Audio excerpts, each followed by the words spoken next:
नमस्कार दोस्तों, welcome to my channel. मैं हूं चांद कुबा। दोस्तों, अगर हम 1973 की बात करें तो ये इंडियन कॉन्स्टिट्यूशनल हिस्ट्री का एक वाटरशेड ईयर निकल कर आता है।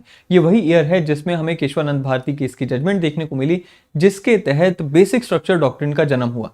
आखिरकार ये डॉक्ट्रिन कहती क्या है, इसके पीछे का इतिहास क्या है, किस तरह से ये डॉक्ट्रिन का संबंध है आर्टिकल 13 क्लॉज 4 से और आर्टिकल 368 से, ये सारी बातें आज हम जानेंगे। इसके पीछे से जुड़ा हुआ जो केस लॉ है, जो कि 1951 से ही शुरू हो जाता है, वो भी हमें समझने को आज मिलेगा।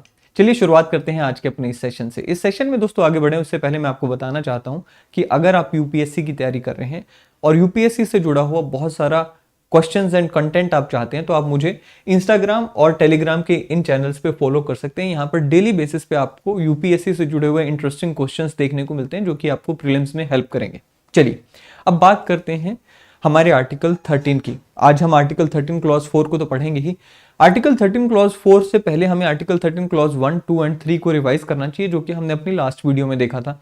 13 क्लॉज 1 क्या कहता है? ये कहता है जी, कोई भी प्री कॉन्स्टिट्यूशनल लॉ यानी कि ऐसा कानून जो कि कॉन्स्टिट्यूशन के फोर्स में आने से पहले से बना हुआ भारत में, अगर वो कानून फंडामेंटल राइट्स को इन्फ्रिंज करता है, so to the extent of infringement उस कानून को वॉइड डिक्लेयर कर दिया जाएगा। क्लॉज 2 क्या कहता है? कहता है जी, कोई भी लेजिस्लेचर, चाहे पार्लियामेंट हो चाहे वो स्टेट लेजिस्लेचर हो, ऐसा कोई कानून नहीं लेकर आएगी जो कि हमारे फंडामेंटल राइट्स को इन्फ्रिंज करे। 13 क्लॉज 3 क्या कहता है? 13 क्लॉज 3 कहता है कि भाई, जो हमने क्लॉज 1 एंड 2 में लॉ वर्ड का यूज किया, क्योंकि लॉ यहां पर भी आ गया और क्लॉज 2 में भी हमें लॉ देखने को मिलता है, उसकी डेफिनेशन क्या होगी, उसकी परिभाषा क्या होगी।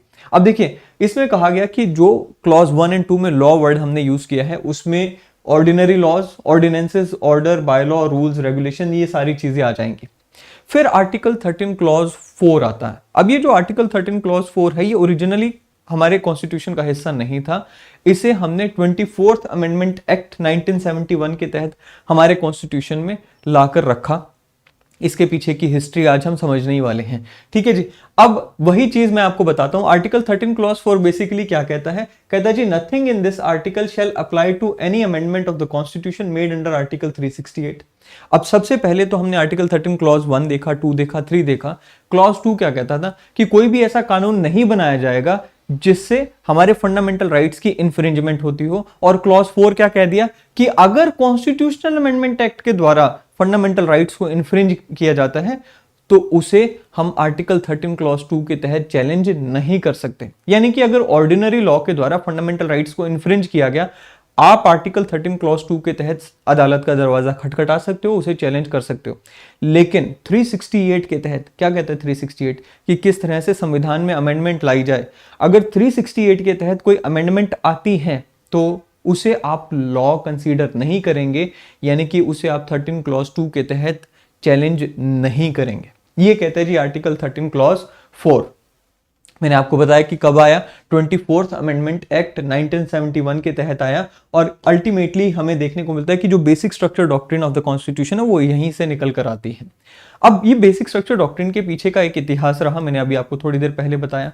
क्या इतिहास है, समझते हैं। देखिए, इसका जो इतिहास है ना, 1951 से ही शुरू हो जाता है, जब हमें देखने को मिलता है कि फर्स्ट कॉन्स्टिट्यूशनल अमेंडमेंट एक्ट आया। उसके बाद फिर हमें शंकरी प्रसाद का केस देखने को मिला, फिर 17th कॉन्स्टिट्यूशनल अमेंडमेंट एक्ट आता है, फिर सज्जन सिंह का केस देखने को मिला, गोलकनाथ आया, फिर 24th कॉन्स्टिट्यूशनल अमेंडमेंट एक्ट आई, अल्टीमेटली केशवानंद भारती केस आया। एक एक करके ये सारी डेवलपमेंट्स को आज हम समझने वाले हैं। सबसे पहले हम बात करेंगे फर्स्ट कॉन्स्टिट्यूशनल अमेंडमेंट एक्ट की। क्यों लाया गया ये फर्स्ट कॉन्स्टिट्यूशनल अमेंडमेंट एक्ट? इसके लिए हमें थोड़ा सा इतिहास में जाने की जरूरत है। हम सब जानते हैं कि जब भारत इतिहास हुआ, उससे पहले भारत के कई हिस्सों में जमींदारी सिस्टम प्रेवलेंट था। क्या होता था जमींदारी सिस्टम? ये जमींदार वो मिडलमैन हुआ करते थे जो कि ब्रिटिश गवर्नमेंट और किसानों के बीच में रहा करते थे। इन्हें जमीनों का मालिकाना हक दे दिया जाता था और इनकी ड्यूटी होती थी कि इन्हें किसानों से रेवेन्यू कलेक्ट करके ब्रिटिश सरकार को देना होता था। बीच में इनको अपना हिस्सा रहने के लिए मिलता था। अल्टीमेटली जब आज़ादी इन्हें भारत को मिली, तो जो जमीनें इनके अंडर थी, किसी के पास 500 एकड़ था, तो किसी के पास 1000 एकड़ था, किसी के पास 4 गांव थे, किसी के पास 10 गांव थे, वो जमीनों का मालिकाना हक भी इन जमींदारों को मिल गया। सरकार ने हमारे कॉन्स्टिट्यूशन में क्या रखा था? डायरेक्टिव प्रिंसिपल्स को रखा था। इन डायरेक्टिव प्रिंसिपल्स में हमने इक्विटेबल डिस्ट्रीब्यूशन ऑफ रिसोर्सेज की बात की है, equality of opportunity of employment की बात की है फंडामेंटल राइट्स में। तो उन प्रिंसिपल्स के तहत सरकार ने ये मन बनाया कि जो हमारे छोटे किसान हैं, जो हमारे पेजेंट्स हैं, उन्हें जमीन देनी जरूरी है और ये जो जमींदार हैं इनसे जमीन लेकर हम उन्हें जमीन देंगे। और इसी वजह से सरकार ने यहाँ पे क्या किया, यहाँ पे बहुत सारे, क्योंकि अब लैंड एक स्टेट का विषय है तो यहाँ पर लैंड रिफॉर्म्स आने शुरू हुए। सरकारों ने, स्टेट्स की जो गवर्नमेंट्स थी, उन्होंने जमींदारी एबोलिशन एक्ट्स लाने शुरू किए, जिसके तहत जो जमींदार हुआ करते उनकी जमीनों के ऊपर सीलिंग्स पुट कर दी। लैंड सीलिंग लॉज आए कि भाई एक पर्टिकुलर फैमिली में इतनी ही जमीन हो सकती है, उससे ज्यादा जमीन नहीं हो सकती। अल्टीमेटली क्योंकि ये लैंड सीलिंग लॉज आने शुरू हुए तो जमींदारों ने इन लैंड सीलिंग लॉज को चैलेंज करना शुरू कर दिया ऑनरेबल सुप्रीम कोर्ट में ही। किस ग्राउंड पे चैलेंज किया? जमींदारों का कहना था कि जी देखिए, आर्टिकल 19 में राइट टू प्रॉपर्टी हमारा फंडामेंटल राइट है और ये जो लैंड एबोलिशन या ये जमींदारी एबोलिशन एक्ट्स जो आ रहे हैं, ये सारे पोस्ट कॉन्स्टिट्यूशनल एक्ट्स हैं।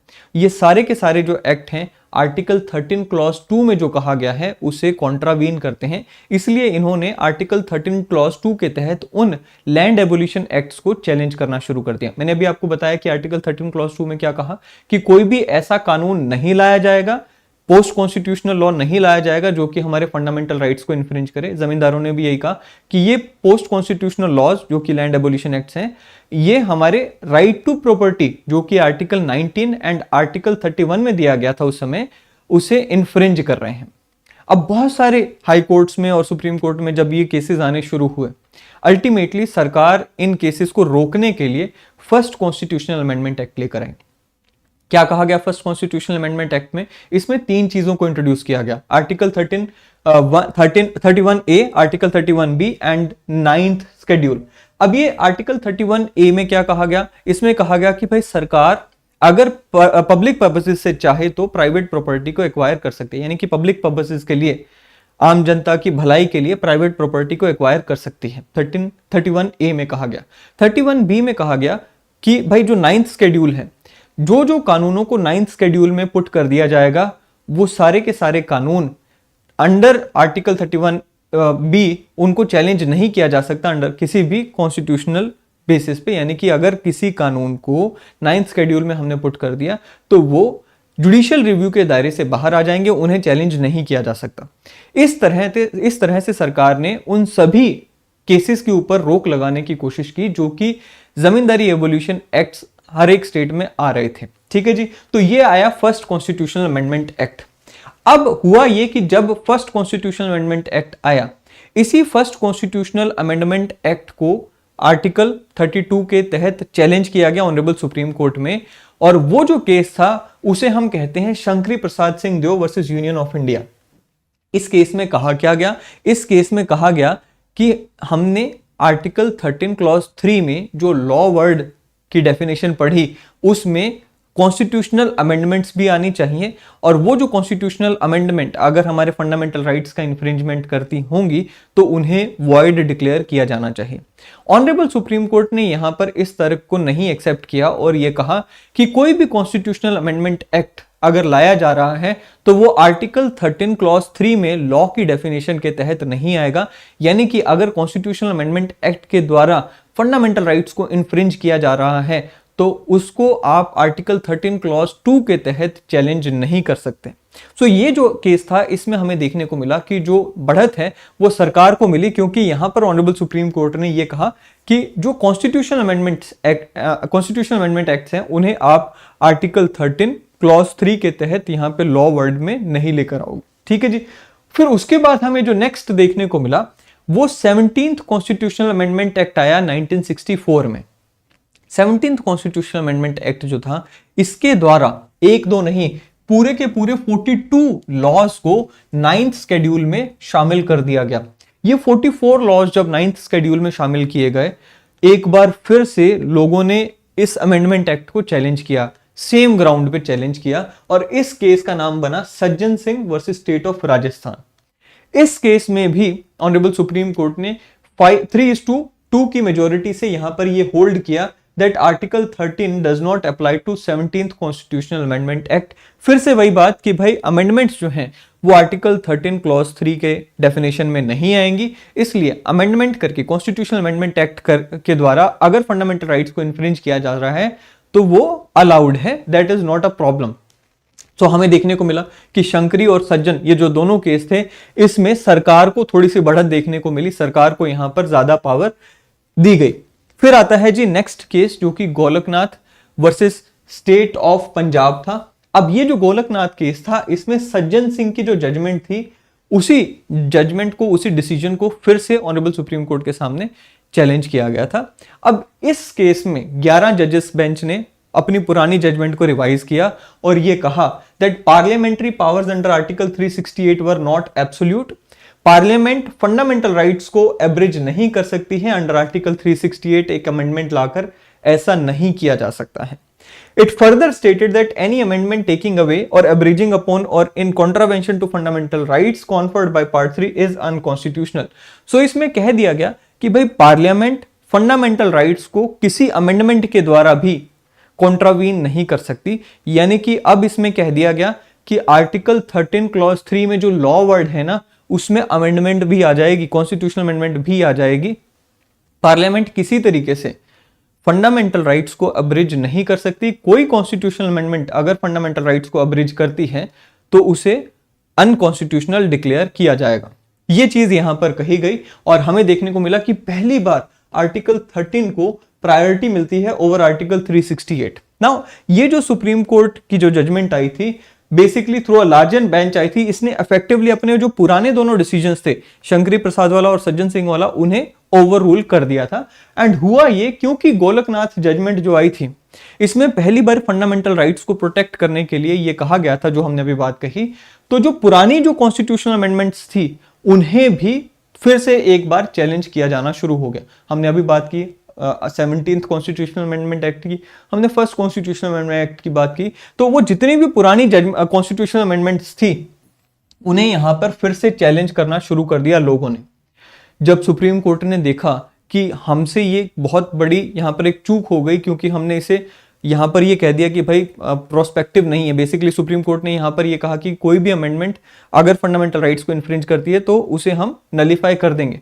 सुप्रीम कोर्ट को बाद में ये रियलाइज हुआ कि हमें यहां पर एक लाइन और ऐड करनी चाहिए थी कि भाई ये जो हमारी गोलकनाथ वाली रूलिंग है ना, ये पुराने जितने भी काम हो चुके हैं उन पे लागू नहीं होगी, पुरानी जितनी भी कॉन्स्टिट्यूशनल अमेंडमेंट एक्ट आ चुके हैं उन पे लागू नहीं होगी। इस जजमेंट के बाद जो अमेंडमेंट्स आएंगे उन पे ये लागू होगी।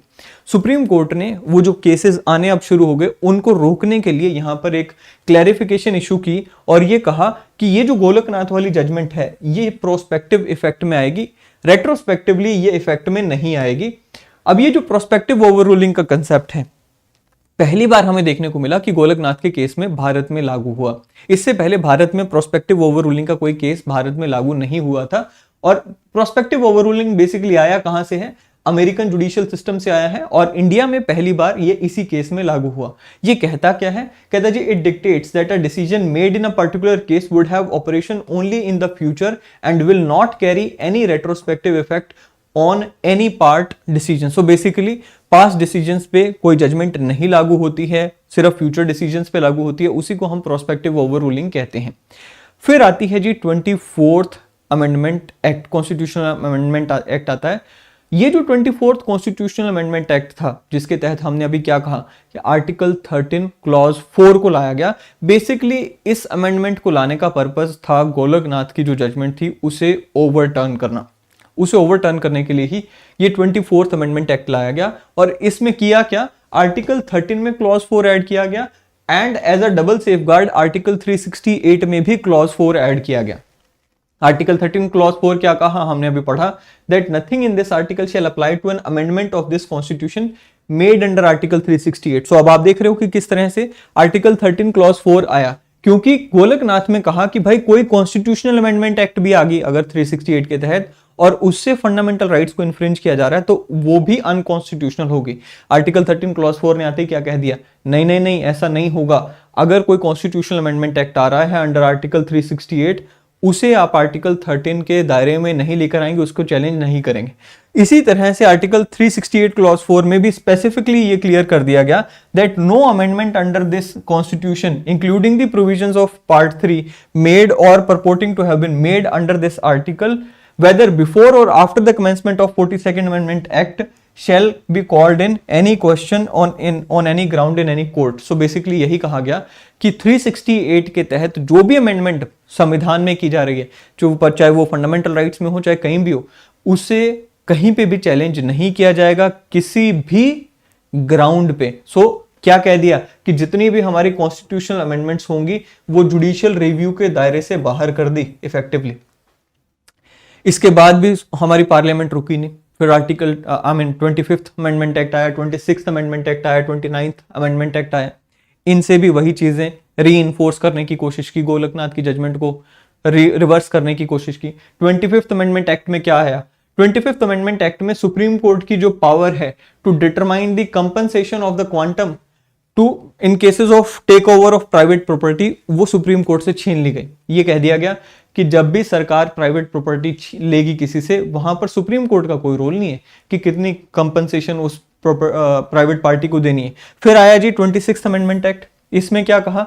जो बेसिकली हमारे फॉर्मर रूलर्स हुआ करते थे, जिनसे भारत में स्टेट्स को विलय कराया गया था, उनको जो प्रिवी पर्स का ऑफर हमने दिया था उसे एबॉलिश कर दिया गया। 29th अमेंडमेंट एक्ट आया, जिसके तहत केरला के 2 कानूनों को 9th शेड्यूल में रखा गया, जो कि एबोल्यूशन से जुड़े हुए थे, लैंड एबोल्यूशन से जुड़े हुए थे। फिर आता है जी केशवानंद भारती केस। अब केशवानंद भारती केस का इतिहास है वो जान लेते हैं। देखिए केशवानंद भारती कौन थे। सो बेसिकली उस केस के बारे में पहले जान लेते हैं, फिर इस केस की जो फैक्ट्स थे वो जानेंगे। सो बेसिकली ये एक ऐसा केस था जिसमें अब तक का सबसे बड़ा बेंच हमारे सुप्रीम कोर्ट का बैठा, दैट इज 13 जजेस बेंच यहाँ पर बैठा, the biggest so far to hear this case, जहां पर हमें देखने को मिला कि हमारे जो बेसिक स्ट्रक्चर डॉक्ट्रिन निकल कर आई, इसमें बेसिकली मेजोरिटी जजमेंट जो है वो इन सभी ऑनरेबल जजेस ने प्रोनाउंस की, और माइनॉरिटी और डाइसेंटिंग जजमेंट जो है वो इन सभी जजेस ने प्रोवाइड की यहाँ पर। It brought an end to conflict between executive and judiciary. So basically अभी जो सरकार के बीच में और जुडिशरी के बीच में टसल चल रहा था, गोलकनाथ आया, फिर बहुत सारी अमेंडमेंट्स आई, उसको खत्म करने की कोशिश की। एंड कोर्ट ने यहां पर यह नहीं देखा कि आर्टिकल 13 इंपॉर्टेंट है या आर्टिकल 368 ज्यादा पावरफुल है। यहां पर बेसिकली हार्मोनियस इंटरप्रिटेशन की कोशिश की ऑनरेबल सुप्रीम कोर्ट ने, और घी सीधी उंगली से नहीं निकल रहा था, उसे टेढ़ी उंगली करके ऑनरेबल सुप्रीम कोर्ट ने यहां पे निकाल लिया। बस इतना समझ लेते हैं, कैसे जानते हैं। केशवानंद भारती थे कौन? तो बेसिकली ये एक मठ के चीफ पॉन्टिफ थे, एडनीर मठ है केरला में, उसके पॉन्टिफ थे। अब जैसे लैंड सीलिंग लॉज केरला में आए, वहां पर लैंड सीलिंग लॉज के द्वारा बहुत सारी मठ की जमीन को भी सरकार ने वहां से मठ से खींच लिया और बाकी लोगों में बांट दिया। अब ये जो कानून था जो केरला में जिसके द्वारा ये जमीन ली गई, वो था land reforms amendment act of 1969। अब इस एक्ट के तहत बहुत सारी जमीन जो है वो मठ से छीन ली गई और लोगों में बांट दी गई। अब हुआ ये कि केशवानंद भारती जी ने इस काम को, इस एक्शन को चैलेंज किया, किसमें? ऑनरेबल सुप्रीम कोर्ट में, under section article 32 of the constitution, ये कहते हुए कि सरकार के इस एक्शन से हमारा right to religion under article 25, 26, article 14 में right to equality, under article 19(1)(f) में राइट टू प्रॉपर्टी जो है वो इन्फ्रिंज हुआ है। ये जो अमेंडमेंट को यहां पे चैलेंज किया गया, ये जो गवर्नमेंट का एक्शन चैलेंज किया गया, अभी केस चल ही रहा था, इतने में केरला गवर्नमेंट एक और कानून लेकर आती है, that is Kerala state government enacted another law, that is Kerala land reform amendment act of 1971। Right, ये एक नया कानून लेकर आ जाती है। उसके बाद हमें देखने को मिला कि 3 कॉन्स्टिट्यूशनल अमेंडमेंट्स भी आ गई। 24th अमेंडमेंट एक्ट आ गया, 25th आया, 29th आया। अभी हमने पढ़ा था ना 24th में क्या हुआ, 13 क्लॉज 4 आ गया, हमने अभी पढ़ा। 25th में क्या आया, अगेन प्रॉपर्टी की जो क्वांटम होगा वो सुप्रीम कोर्ट नहीं डिसाइड करेगा, ये भी आ गया। 29th में वही केरला के जो जो केसेस थे उन्हें जो लॉज थे उन्हें यहां पर क्या किया, 9th शेड्यूल में डाल दिया गया। सो ये सारी developments in the mean time हो गई। इशू बिफोर द कोर्ट क्या आया, केरला की जो जजमेंट थी, जो केशवानंद भारती केस की जजमेंट थी, इसमें सुप्रीम कोर्ट के सामने क्या इशू आया? सबसे पहले तो इशू यही था कि क्या 24th constitutional amendment act valid है, दूसरा 25th constitutional amendment act valid है कि नहीं। ये दोनों अमेंडमेंट एक्ट्स के ऊपर सुप्रीम कोर्ट ने यहां पर अपना डिसीजन देना था कि क्या ये वैलिड है कि नहीं। साथ ही में ये इशू था कि to which extent the parliament can exercise its power to amend the constitution, कि पार्लियामेंट किस हद तक कॉन्स्टिट्यूशन को अमेंड कर सकती है। तो ये कुछ इश्यूज थे जो कि सुप्रीम कोर्ट ने डिसाइड किए इस केस में। सबसे पहले तो यहाँ पे पार्लियामेंट की जो स्टेट थी, जो सरकार थी, उसकी कंटेंशंस को सुना गया। उसके बाद यहाँ पर फिर केशवानंद भारती जी की कंटेंशन को सुना गया। सरकार की तरफ से जो वकील थे उन्होंने ये कह दिया कि भाई पार्लियामेंट अगर चाहे तो कुछ भी कर सकती है। कुछ भी का मतलब कि फंडामेंटल राइट्स को एब्रोगेट कर सकती है, हमें जो freedom of speech and expression या freedom of property, freedom of everything, वो सरकार हमसे छीन सकती है। साथ में अगर सरकार चाहे तो डेमोक्रेटिक फॉर्म ऑफ गवर्नमेंट को भी बदल सकती है। सरकार के पास अनलिमिटेड पावर है, ऐसी कंटेंशन सरकारी वकील के द्वारा दी गई। In short, repeal of constitution is possible अगर सरकार ऐसा चाहे तो, under the power given under article 368। So this radical statement you can see यहां पर सरकारी वकील के द्वारा दी गई।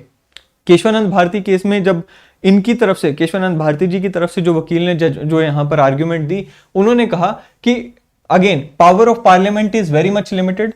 जितना सरकारी वकील कह रहे हैं इतना कुछ नहीं है, बहुत ज्यादा लिमिटेड है यहाँ पे पावर। दूसरा कि constitution gave them Indian citizens freedom which were to subsist forever. हमारे को जो फ्रीडम्स दिए गए हैं, फंडामेंटल राइट्स दिए गए हैं, ये दे आर फॉर एवर। यहां पर ये सरकार के पास पावर नहीं है कि वो हमसे छीन सके। ऑनरेबल सुप्रीम कोर्ट ने क्या कहा, चलिए आप वो जान लेते हैं। ऑनरेबल सुप्रीम कोर्ट ने 7:6 की मेजोरिटी से ये जजमेंट को पास किया एंड इसमें कुछ बातें कही। सबसे पहली बात तो ये कि any provision of the Indian constitution can be amended by the parliament. अब इससे थोड़ा सा सरकार को या पार्लियामेंट को शांति मिली इस बात से कि भाई हाँ, हम जो कॉन्स्टिट्यूशन को अमेंड करने की पावर है वो हमें रिटेन करने को दे दी गई अंडर दिस जजमेंट।